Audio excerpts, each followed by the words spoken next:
Let me cover some basic concepts of Kubernetes. First one is node. It's just a worker machine. You can run one or more pods on the node. And pod is a service deployment unit which contains one or more containers. Whenever you run anything on any node, you want to wrap it in the form of pod. Then Kubernetes will figure out which node to run the pod, which contains the container. Then we have cluster. One cluster is a set of nodes that are controlled together.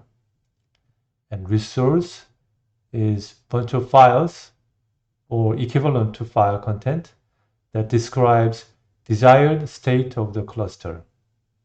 All the YAML files that you see in the Kubernetes are resource.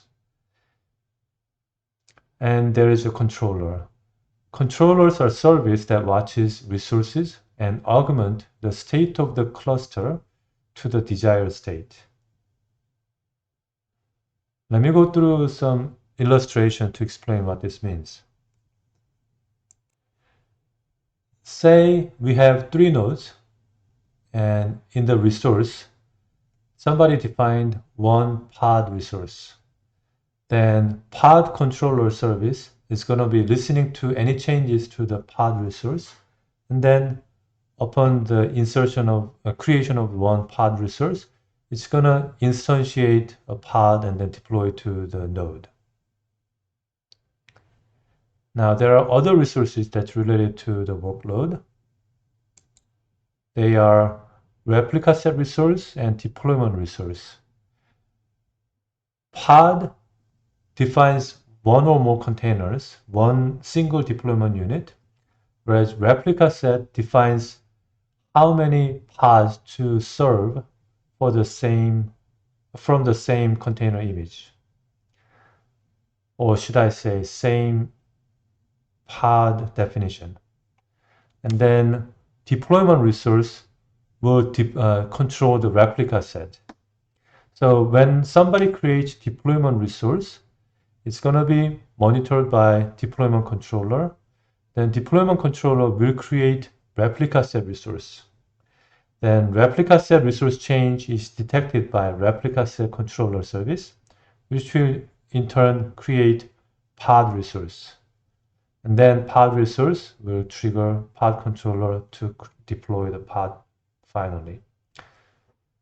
We will experiment a little bit on how this cascading resource creation impacts when you delete some of those resources. Now on the vertical slice, I have run kubernetes.shell file. Let me run it.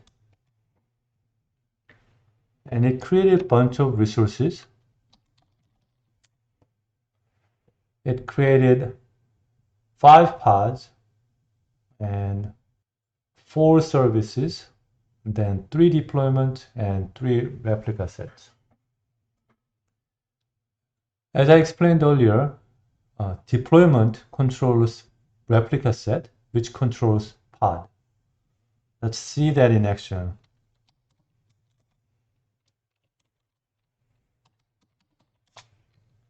So on the right side, we have the kubectl get all running every second. On the left side, I'm going to try deleting some of them. When I delete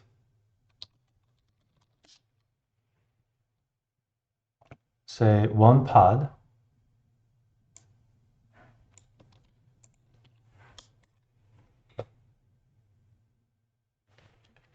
the old number, the H5GRG is gone, but the new one just started. You can see the age is brand new. It's because when I deleted the pod resource, which triggered the pod to be actually killed, I still have replica set, which will say, hey, desired pod count is 1. So it's going to revive it. Let me try deleting the replica set now.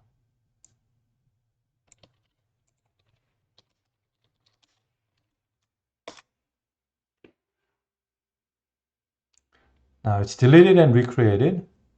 As a result, it triggered the related pod to be also recreated. So because when I deleted this resource, it triggered deleting that pod resource. Now let me delete this deployment.